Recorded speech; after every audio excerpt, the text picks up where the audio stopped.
रायपुर के राजभवन में आज मेरी माटी मेरा देश अभियान के तहत एक विशेष कार्यक्रम के आयोजन करेगी। जिला कलश यात्रा के नाम देगी रही से एकर तहत प्रदेश के 146 विकास खंड के अलग अलग इलाका में शहीद मन के जगले मिट्टी लाकर के इकट्ठा करेगे है, जेकर से कलश बनाए जाही।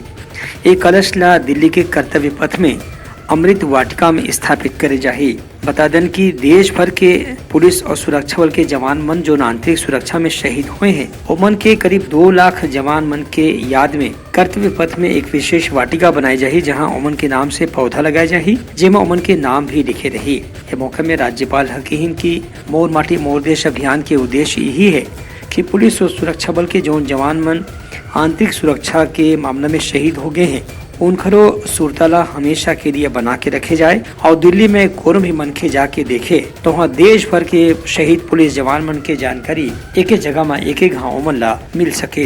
एक कार्यक्रम में सीआरपीएफ, बीएसएफ, राज्य पुलिस, विशेष सशस्त्र बल समेत अलग अलग पुलिस बल के बड़े बड़े अधिकारी मन खलो शामिल हुईन। इस मौका में शहीद पुलिस परिवार के परिवार वाला मन ला राज्यपाल शॉल भेंट करके सम्मानित घलो करीन। ब्यूरो रिपोर्ट उत्तलंघा न्यूज।